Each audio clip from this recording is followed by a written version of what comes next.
बिस्मिल्लाहिर्रहमानिर्रहीम अल्हम्दुलिल्लाहि रब्बिल आलमीन वमा अर्सलनाका इल्ला रहमतल लिल आलमीन बादश खुदा बुजुर्ग तू ही किस्सा मुख्तसर। नाज़रीन, प्रोग्राम फ़िक्र सुकून के साथ आपके सुकून की फ़िक्र लिए मैं हूँ आपका मेज़बान अज़हर इकबाल साबरी।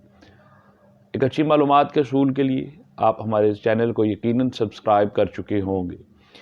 नाज़रीन मोहतरम, आज मैं शान औलिया में से एक ऐसे वली की शान बयान करने वाला हूँ जिनके लिए सूरज करीब आया और उन्होंने गोश्त के टुकड़े को बुन लिया।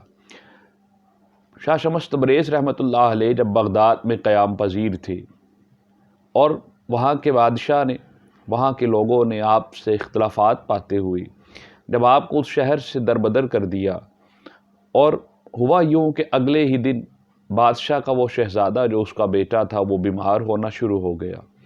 जब वो बीमार हुआ, बीमार होने के साथ साथ उसकी तबीयत में इलालत के अनासिर पाए जाने लगे, और जब वो कलील बीमार हो गया वो दुनिया से रुखसत हो गया। बादशाह को ये गुमान हुआ कि ये सब कुछ मेरा शाह शमस तबरेज़ रहमतुल्लाह अलैह को इस शहर से निकालने की वजह से हुआ है। उसने अपने मशीराने वक्त को इकट्ठा किया, उनसे मशवरा किया, हुक्म जारी किया गया कि जाओ शाह शमस तबरेज़ रहमतुल्लाह अलैह को लेकर वापस लौट कर आओ। कासदाने बादशाह तमाम घोड़ों पर सवार हुए। एक तेज़ी से कैफियत के साथ शाह सवारों ने जब शाह शमस तबरेज़ रहमतुल्लाह अलैह को ढूंढ लिया, पहचान लिया और अर्ज़ो गुज़ार हुए कि हुजूर हम आपको वापस लेकर जाने के लिए आए हैं।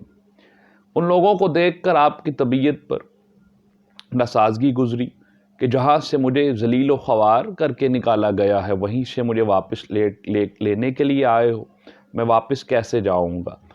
लेकिन वो उनकी इल्तिजा पर आपने उनकी बात को सुन लिया और वापस वहीं पर बगदाद चले गए।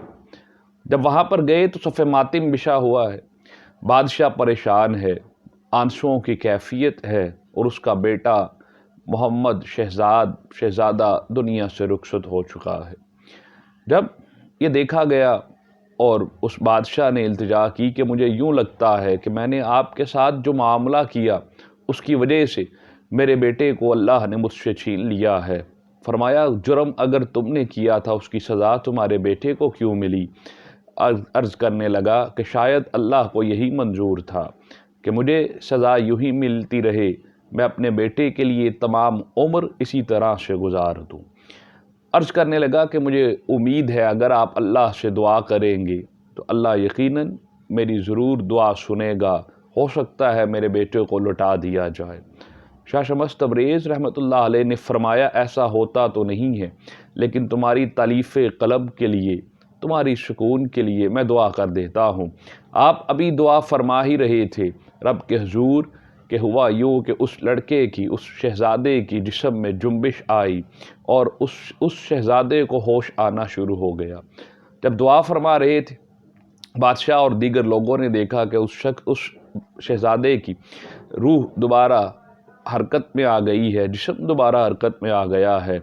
और आपको भी बताया गया, शाह शमस तबरेज़ रहमतुल्लाह अलैह का बादशाह ने शुक्र अदा किया और आपने आगे से फरमान बताया कि ये सब कुछ अल्लाह की रहमत से हुआ है, अल्लाह यही जानता था, अल्लाह यही चाहता था। जब लोगों ने ये मामला देखा, इख्तलाफात कम होने की बजाय बढ़ते गए। लोगों ने आप पर शोबदाबाज होने के इल्ज़ामात लगाने शुरू कर दिए, फिर तरह तरह की अज़ियतें देना शुरू कर दी। आपने बगदाद से निकलने का फ़ैसला किया और आपके साथ शहज़ादा ने भी इस बात पर आपसे इल्तिजा की कि मैं भी आपके साथ जाऊंगा। वहाँ से निकल कर जब तशरीफ़ लाए, शहर मुल्क पाकिस्तान के शहर मुल्तान में ठहराव किया गया, पड़ाव डाल लिया गया। यहाँ के लोग भी बिल्कुल उसी तरह से इस बात पर आमादा नहीं थे कि वो आपको के साथ मिलकर चल सकते। इख्तलाफात यहाँ पर भी पैदा होना शुरू हो गए और इतने इख्तलाफात पैदा होना शुरू हो गए कि कोई आपको बुलाने के लिए तैयार नहीं था। एक दिन शहज़ादे मोहम्मद को भेजा गया कि जाओ, हमने गोश्त के टुकड़ों को बुनना है, जाकर आग ले आओ। जब वो बाज़ार में गए, लोगों ने उनको आग ना दी और बहुत से लोगों ने उनको अजियत पहुंचाने की कोशिश की, हत्ता कि यहाँ तक कि एक शख्स ने उनको मारा। जब शहज़ादे वापस लौटे, شاہ شمس تبریز رحمۃ اللہ علیہ نے جب یہ معاملہ دیکھا، آپ کے چہرے پر جلال اور رنج کی کیفیت طاری ہو گئی، اور ان گوشت کے ٹکڑوں کو لے کر جلال سے باہر نکلتے ہیں اور باہر آ کر سورج کی طرف دیکھتے ہیں، آسمان کی طرف دیکھ کر اس کو فرماتے ہیں کہ ہاں تو بھی شمس ہے، میں بھی شمس ہوں، آپ میرے گوشت کے ٹکڑوں کو بن ڈال۔ یہ کہنا ہی تھا، یہ فرمانا ہی تھا کہ اسی وقت گرمی جوش میں حرارت کی کیفیت بدل گئی، حرارت تیز ہو گئی، گرمی کی حرارت تیز ہونے کی وجہ سے گوشت کے ٹکڑے بھن لیے گئے۔ دیکھنے والے دیکھ رہے ہیں اور عقل رکھنے والے اس بات کی عقل رکھ رہے ہیں۔ کہنے والوں نے کہا کہ حضور اتنی بڑی سزا ان تمام لوگوں کی ہم پورے شہر کو کیا دو گے؟ فرمایا یہ لوگ صفاق ہیں، انہوں نے اس شہزادے کو مارا ہے، جانتے ہو یہ کون ہے؟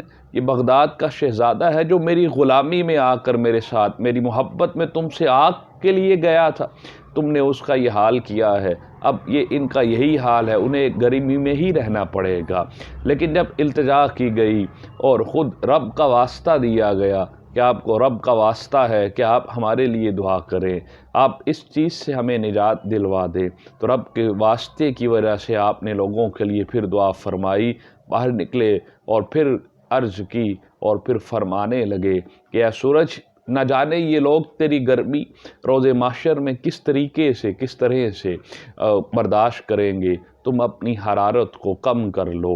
اس طرح سے اس نے اپنی حرارت کو کم کر لیا، اور کہا جاتا ہے کہ ملتان میں آج بھی جو گرمی پڑتی ہے وہ اس کی وجہ یہی ہے کہ شاہ شمس تبریز رحمۃ اللہ علیہ نے جب سورج کی حرارت کو بڑھایا، اس کو قریب آنے کا کہا، اس کو اپنے گوشت کو بننے کا کہا، وہ اسی وجہ سے ہے۔ ناظرین محترم، اسی طریقے سے ہمیں چاہیے کہ ہم اللہ کے کسی بھی ولی کو نہ تنگ کریں، نہ ان کے کاموں میں ان کے معاملات میں شریک ہوں، نہ ان کو طعنہ زنی کریں۔ اجازت دیجیے فکر سکون کی ٹیم کے ساتھ، السلام علیکم ورحمۃ اللہ وبرکاتہ۔